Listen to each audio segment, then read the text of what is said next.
Hello tout le monde, j'espère que vous allez bien. En tout cas, moi ça va très bien et je suis vraiment très heureuse de vous retrouver après tant de mois. Je crois que ça fait même presque un an que je n'ai pas fait de vidéo et voire même un peu plus. Mais je suis vraiment désolée, j'ai eu des contretemps. Mais tout va pour le mieux en ce moment. Donc voilà, me voilà de retour. Et enfin, vous allez savoir mon histoire par rapport à mon dos. Oui, vous expliquer mon très long, mon, ma très longue, c'est plus français, ma très longue histoire de mon dos, de comment je l'ai découverte, enfin, comment je l'ai appris, comment ça s'est passé, les histoires, enfin, tout au long jusqu'à maintenant, et de mon avenir qui m'attend, de ce que je pense. Et je vous dirai ça vraiment plus tard, mais quand de ce qui s'est passé, ce qui a changé dans ma vie encore, dans mon futur, ce qui va changer dans mon futur plutôt, excusez-moi, j'ai du mal à parler en ce moment. Et voilà. Donc tout d'abord, voilà mon histoire. Donc j'étais au collège en sixième et je sais pas vous, mais en tout cas, moi, dans mon collège, non, chaque sixième devait faire une visite chez l'infirmière qui devait voir si on avait des problèmes ou des futurs problèmes qui allaient arriver ou autre. Et en fait, elle m'a diagnostiqué un problème au niveau de mon dos. Euh, je n'avais pas vu venir. Sachez que je crois que j'avais 12 ans. Je n'avais pas vu venir un problème de dos qui pouvait m'engendrer des gros problèmes. Et en fait, ouais, j'ai eu des énormes problèmes du dos. Qui est donc du coup, grâce à cette infirmière d'ailleurs, euh, si vous me voyez, franchement, je vous remercie parce que je pense que j'étais à deux doigts. Je pense que vous m'aurez pas dit le problème et vous m'aurez pas envisagé de voir mon médecin. Euh, J'aurais pas déjà d'une été sur mes deux jambes. Je vous expliquerai ça plus tard dans la vidéo. Et j'aurais pas été devant vous dans la caméra. Donc je la remercie énormément à cette infirmière. Donc du coup, comme j'ai dit, elle m'a dit d'aller voir mon médecin traitant. Je suis allée voir mon médecin traitant en lui disant, enfin mes parents lui ont dit que voilà, l'infirmière avait diagnostiqué un problème de dos. Donc suite à ça, je suis allée faire des radios et il était vraiment, enfin oui, il envisageait que mon dos n'était vraiment pas droit. Il commençait à être en S, donc du coup, il me conseille faire du kiné. Où j'ai fait du kiné, donc chez ma kiné, que j'étais étant bébé, je la voyais pour mes problèmes respiratoires, enfin bref.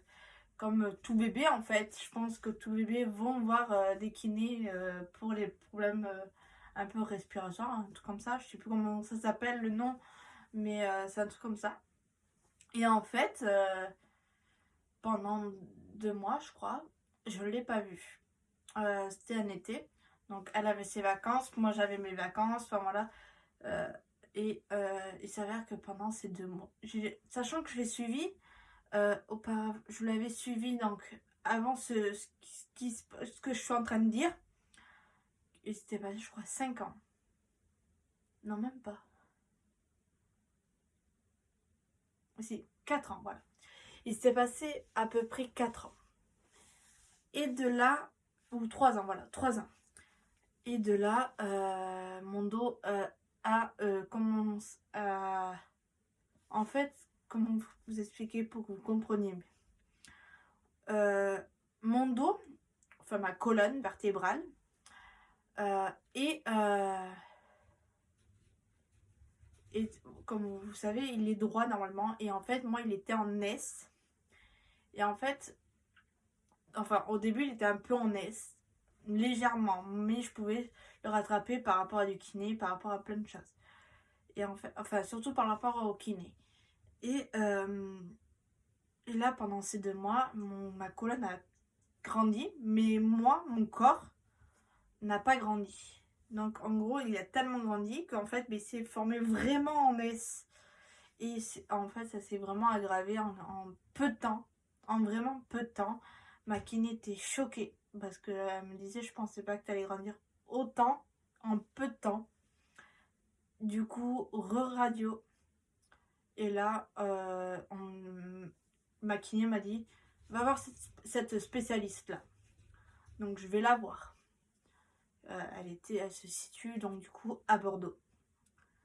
Et de là, on parle de ce qu'on peut faire pour pas aggraver encore plus, pour pas que ça s'aggrave plus. Du coup, j'ai porté un corset pendant très peu de temps. Un corset, donc j'avais un t-shirt blanc avec un corset où j'avais ma poitrine qui pouvait sortir quand même, où ça se serrait là. Sachez que ça m'a traumatisée quand même, parce que pour que je m'en souvienne et que ça fait tant d'années, donc il y avait un crochet là pour me l'accrocher, là et là. Donc je pouvais l'enlever pour aller me doucher, pour aller me baigner. Bon, des fois pour dormir. Mais normalement, je n'avais pas le droit de dormir. J'avais le droit de dormir. Il fallait que j'étais obligée de dormir avec et passer ma journée avec. Donc tous les jours, j'avais un t-shirt blanc. Bon, j'en avais plusieurs de rechange, donc tous les jours, je mettais un t-shirt blanc qui allait dessous mon corset en fait. J'avais mon corset, mes habits dessus. Donc, comment on veut dire que c'était galère de chez galère. Vous êtes comme ça, vous avez l'impression d'avoir un plat sur vous. C'est abusé. En plus, vous avez presque du mal à respirer un peu. Limite, vous vous sentez mais serré, vous êtes sentez pas votre aise quoi. Et donc du coup, on l'a sorti ouais, quelques mois après. Et ma spécialiste m'a dit va faire un scanner, va faire IRM. Enfin voilà, on a fait plein de choses en imagerie. Et en fait, elle m'a dit écoute, va voir un chirurgien. Là, c'est plus possible, il faut passer par l'opération. Donc j'avais à cette époque-là, j'avais 13 ans.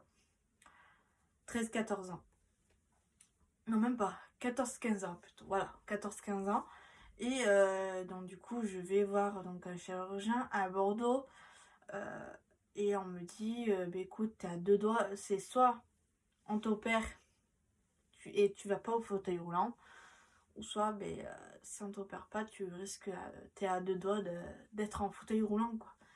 Et là, moi, enfin, comment vous dire que quand vous êtes jeune, vous faites pas l'illusion, quoi. Vous dites pas, écoutez, j'ai réfléchi, voilà, j'ai envie de me faire opérer. Non, enfin, à cet âge-là, on a envie de jouer, on a envie de s'amuser, on a envie de profiter de notre jeunesse, quoi.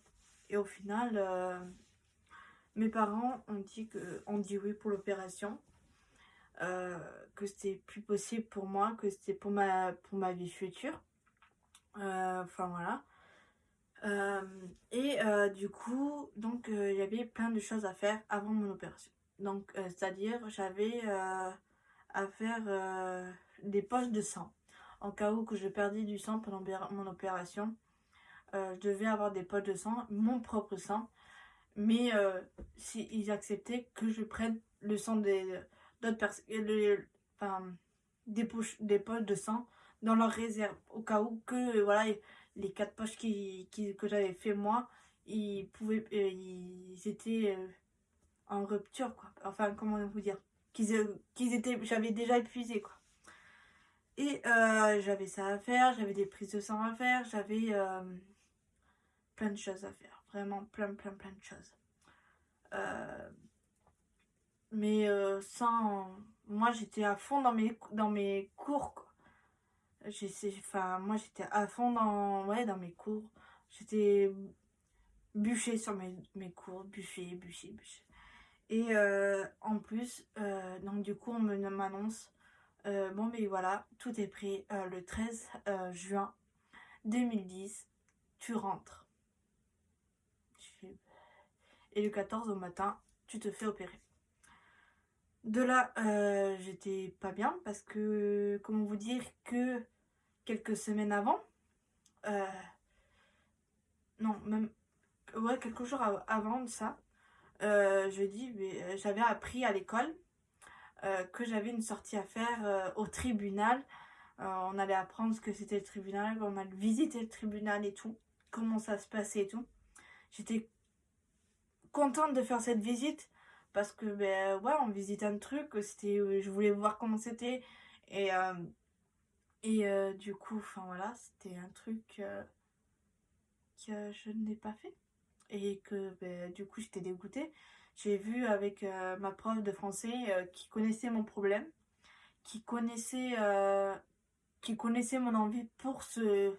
Parce qu'on avait des devoirs dessus, donc qui connaissait mon envie sur le tribunal et tout.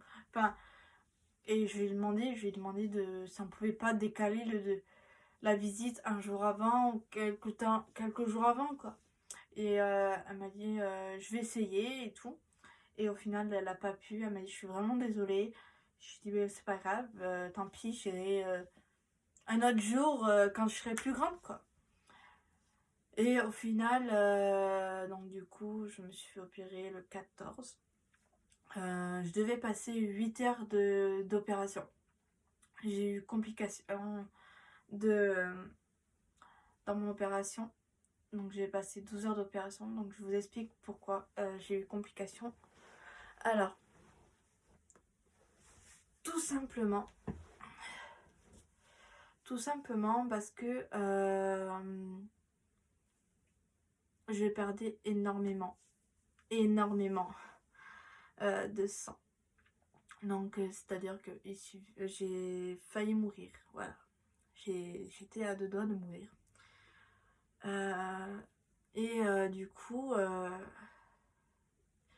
les 4 poches que j'avais fait de sang n'étaient pas suffisants. Donc heureusement que mes parents avaient signé le papier qui autorisait de prendre d'autres poches de sang qui n'étaient pas à moi. Sinon, j'aurais été plus là, devant vous. Voilà. Du coup, après, donc après, j'étais en soins intensifs après mon opération. Et du coup, j'étais en soins intensifs pendant 2 semaines, je crois. Non, 1 semaine, voilà. J'étais en soins intensifs pendant 1 semaine. Donc, sachez que pendant les premiers temps, j'entendais les gens. J'entendais les gens, mais je ne pouvais pas ouvrir mes yeux, je ne pouvais pas parler. Je crois que c'était le premier jour où c'était assez vague pour moi. Je n'ai pas... Ouais, les premiers jours, j'étais dans mon monde, mais sans trop pouvoir réagir. Et au final, j'entendais les gens pleurer, des gens crier, parce le soin intensif est une pièce où il y a plein de monde. Enfin, plein de monde. Il y a tous les pensions, donc dans un soin intensif où ils ont un suivi continu. Il y a juste une pièce vitrée où il y a les infirmiers justement qui sont dedans et qui nous surveillent du matin jusqu'au soir, même la nuit. Enfin voilà, ils nous surveillent H24. Et donc du coup voilà, moi j'ai comment vous dire, j'espère que vous n'êtes pas en train de manger. J'ai vomi parce que je ne supportais pas la morphine. Il m'avait mis la morphine pour la douleur et je n'ai pas supporté la morphine, donc j'ai vomi. Je réclamais beaucoup ma mère qui était dans ma chambre d'hôpital.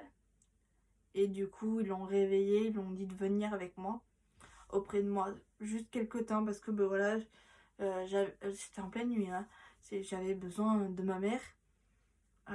C'était affreux pour moi parce que se retrouver à 14 ans, 14-15 ans, se retrouver, comment dire, dans une pièce avec plein de monde qu'on connaît pas, euh, où on vient de se faire opérer, c'est où on vient de passer lourde opération, c'est épuisant. Donc ouais, j'avais pour seul réconfort ma mère. Donc du coup voilà, après une fois que je suis sortie du soin intensif, je suis allée donc du coup dans ma chambre. J'ai passé 3 semaines du coup dans ma chambre, donc au total j'ai passé un mois à l'hôpital. Et du coup la première semaine où j'étais dans ma chambre, je suis restée dans mon lit. J'avais pas le droit de marcher, puisque je ne pouvais pas marcher toute seule pour l'instant. Je vous expliquerai plus tard après. Je vous explique là pour l'instant comment ça s'est passé, comment ça s'est déroulé. Après, j'ai donc du coup pendant ma première 2 semaines de ma chambre, donc comme je vous ai dit, j'ai été clouée au lit. Et encore parce que je crois que c'est les infirmières, je sais plus, qui devaient changer mon drap. Donc du coup, de temps en temps, ils changent les draps des lits. Donc du coup, j'avais juste pour but, et encore le fauteuil était juste à côté du lit. Donc pour vous dire, j'étais pas longtemps debout, et encore, j'étais pas du tout debout, je pense. Non, si, j'étais debout, mais pas longtemps, genre 2 secondes quoi. Juste faire touc, c'est bon. Voilà. Après là, ça devient un peu plus intéressant. Ma 2e semaine dans ma chambre, c'est là où j'ai eu donc le kiné qui est venu me voir avec son stagiaire. Et d'ailleurs, je remercie le stagiaire aussi parce que à ce moment-là, je vous explique pourquoi. Donc là, c'est là qu'il me dit, voilà, vous allez réapprendre à marcher. Parce que, voilà, ça faisait, comment vous dire, 2 semaines que j'étais clouée au lit, que je n'avais pas marché. Il fallait me réapprendre à marcher. Donc je me lève, ils me lèvent tranquillement, je me lève tranquillement. Eux, ils étaient juste en train de me, sur le côté, au cas où que je tombe. Il me dit, on va aller dans le couloir. Et du coup, je marche jusqu'à ma porte. Il me dit, on va continuer à marcher dans le couloir. Donc pour l'instant, je n'ai pas fait de malaise. De là, on marche, je commence à marcher, donc à faire 2-3 pas dans le couloir. Et là, j'ai fait un malaise, tête qui tourne. C'était pour moi la galère. En fait, j'avais fait un malaise parce que voilà, c'était vraiment les premiers efforts que je faisais depuis mon opération. Et au final, le kiné m'a dit c'est normal. Donc du coup, il m'a remis dans le lit et m'a dit tous les jours, on va venir et on fera les efforts de plus en plus. Donc toute la semaine, je faisais des efforts en plus. Et la dernière semaine, et là j'en rigole parce que c'était ma dernière semaine où je vivais heureuse quoi. En fait, je marchais toute seule, j'avais plus de kiné qui venait, j'avais plus rien. J'avais juste mon chirurgien qui venait de temps en temps voir comment ça se passait. Et du coup, que je me rappelle bien, donc oui, voilà, j'avais un fauteuil roulant que je poussais, en fait, pour m'appuyer dessus, au cas où j'étais pas bien, et que si il fallait que je m'assoie, je m'assois sur le fauteuil. Et en fait, moi, au lieu de faire ça, je faisais tout le contraire. J'étais assise sur le fauteuil roulant, donc c'est moi qui me faisais rouler. Et dès que je voyais mon chirurgien, je me mettais derrière le fauteuil. Elle le poussait, il m'a dit, et là c'est là qu'il m'a dit, hé Stéphanie, je t'ai vu, attention, si tu ne marches pas, je te vois pas marcher, attention, je te fais pas sortir. Et là, j'ai fait des gros efforts. Je faisais que marcher. Je sortais de l'hôpital, hein, pour vous dire, j'allais en bas. Je sortais pour respirer l'air de dehors. Et là, voilà ma sortie. Donc, un mois après mon opération. Et là, du coup, c'est les ambulances qui viennent me chercher. Puisque mon père n'avait pas le droit... Enfin, il pouvait m'emmener. Mais c'était dangereux, c'était à sa responsabilité. Il fallait que je sois couchée et tout. Donc il a préféré que je prenne une ambulance. Donc les ambulances viennent me chercher et m'emmènent chez moi, où je retrouve tous mes animaux qui m'ont sauté dessus. Notamment ma chienne, que vous connaissez tous via Insta. Qui était super heureuse de me retrouver, bien sûr. Voilà. Donc du coup, voilà, c'est un mois de passé. Enfin bref, c'était lourd, épuisant, mais voilà, après, c'était pour mon bien. Maintenant, il s'avère que depuis mon opération, je n'ai pas droit à faire des métiers que je veux faire, notamment m'occuper des animaux, mais je ne peux pas. Parce que si on veut travailler dans les zoos, il faut pouvoir porter du poids et je n'ai pas le droit. Enfin, j'ai le droit que porter 5 kilos. Il m'est conseillé, oui, voilà, il m'est conseillé de porter que 5 kilos, grand max. Alors que je peux porter beaucoup plus, hein, vous savez. Mais voilà, j'essaye. Il faut que j'évite de faire des trop longues marches. Mais enfin voilà, je peux faire du vélo, je peux faire... Mais c'est un peu compliqué, de temps en temps j'ai mal parce que voilà, par rapport au temps, par rapport par exemple à des efforts que j'ai fait. Par exemple, j'ai voulu porter faire un déménagement par exemple. Et bien à la fin du déménagement, je vais avoir mal au dos. Mais après, c'est pas non plus... Enfin, je vais vous dire, c'est pas non plus catastrophique.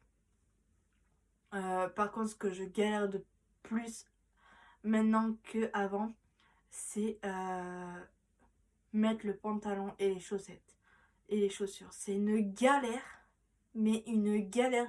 J'ai perdu ma souplesse d'avant. Avant, je pouvais faire le pont, je pouvais faire n'importe quoi. Mais depuis que je me suis fait opérer, c'est une galère. J'ai du mal à faire tout ça. Dès que je mets les chaussettes, je suis essoufflée à la fin. Je mets mon pantalon, je suis essoufflée. Je mets mes chaussures, je suis essoufflée. Enfin, c'est une galère. En fait, il s'avère que quand mon dos, vu qu'il est en S, j'ai un poumon qui a été serré et l'autre, il avait tout le reste de la place, quoi. Mais en fait, ils ont réessayé de l'écarter de l'autre poumon. Donc, je vivais avant avec, et je vis toujours avec un poumon et demi. Donc, un poumon libre et un et demi de l'autre côté.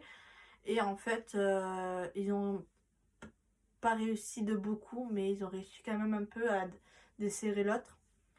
Mais c'est quand même épuisant. Voilà.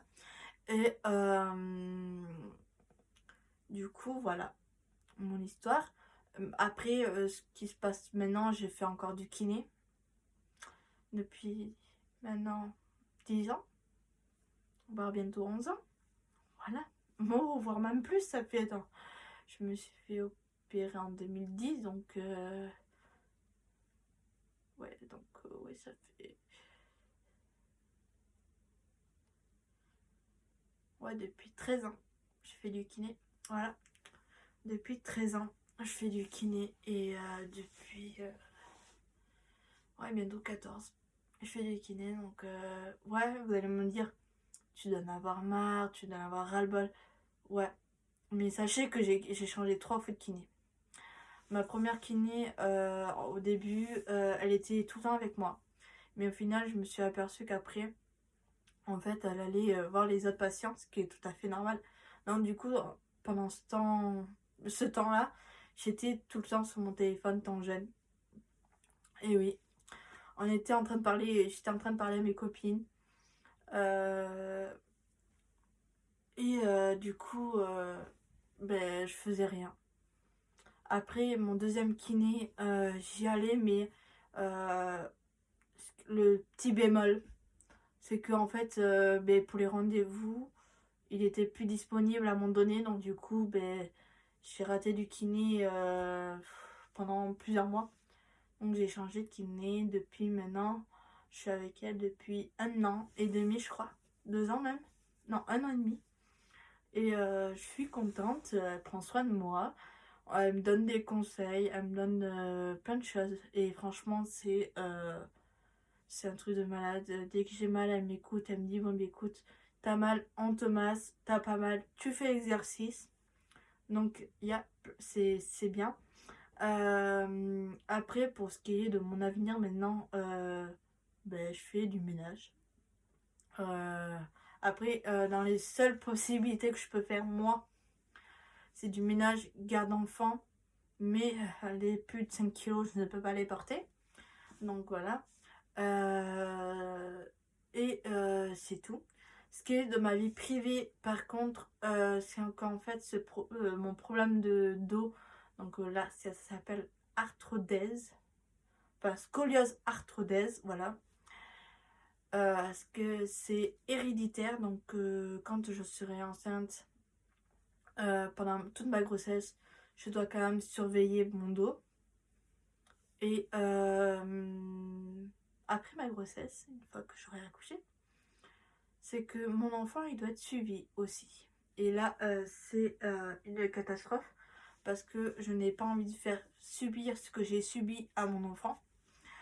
Euh, mais je me dis après, c'est pour son bien, ce sera pour lui et je le suivrai autant que possible. Parce que franchement, moi, on me l'a découvert en 2007. Comment vous dire que voilà, en 3 ans, tout a basculé. Je me suis fait opérer 3 ans après. Donc voilà. Après, pour vous dire, franchement, je regrette pas mon opération maintenant. Et je suis en pleine forme. De temps en temps, j'ai mal, oui, mais j'ai des massages, j'ai des choses. Enfin voilà. Euh, Puis voilà, c'est tout. Après, ah oui, après mon opération, j'ai eu des suivis tout le temps, une fois par an, avec ma spécialiste. Et au début, j'en avais tous les 6 mois avec mon chirurgien, après tous les ans. Et maintenant, c'est tous les 5 ans, je dois le voir. Donc là, je l'ai vu l'année dernière, en 2020. Donc maintenant, il m'a dit que je devais le voir à mes 30 ans. Donc j'ai assez le temps pour l'instant. Donc du coup, voilà. Voilà pour ceux qui se posent la question. Après, si vous avez des questions par rapport au problème de scoliose, euh, posez-moi soit là, en dessous en commentaire, ou soit venez sur Instagram et venez me poser des questions. Je vous répondrai avec grand, grand plaisir. Voilà, moi, si j'avais su ça et que j'aurais été sur YouTube, ben, que j'aurais suivi les conseils et tout, ben franchement, ou me faire rassurer ou quoi, ben franchement, ça serait bien. Donc c'est pour ça que je fais cette vidéo, pour vous rassurer sur cette chose. Après, je dis pas que vous allez avoir des complications. C'est comment on appelle ça? Du qui tout double. Vous pouvez avoir des complications ou comme l'opération peut se passer nickel. Moi, malheureusement, voilà, mon corps n'a pas bien réagi. Mais après, voilà, c'est comme ça. C'est la vie qui est comme ça. Et franchement, voilà. Maintenant, je le vis très bien. Maintenant, j'ai mon chéri qui est là, qui connaît mon histoire. Et sachez que, au fait, d'ailleurs, tant que j'y pense, sachez que j'ai connu l'histoire du fait que j'étais à 2 doigts de mourir pendant mon opération 3 mois après. 3 mois après mon opération, j'ai su que j'étais à 2 doigts de mourir. Voilà, donc pour vous dire que 3 mois après, j'ai eu un espèce de choc, mais un choc total. J'étais vraiment pas bien là ce jour-là, mais franchement maintenant je le vis très très bien. Certes au début ça m'avait un peu traumatisée, mais maintenant ça va très bien. Euh, bon, des fois c'est un peu pénible, mais franchement je le vis très bien au quotidien maintenant. J'ai appris à vivre avec maintenant, et voilà. Donc si vous avez des questions à me poser, soit là, soit en MP sur Insta. En tout cas, je vous fais plein de gros bisous et je vous dis à la prochaine vidéo. Et voilà. Walou walou. Bisous.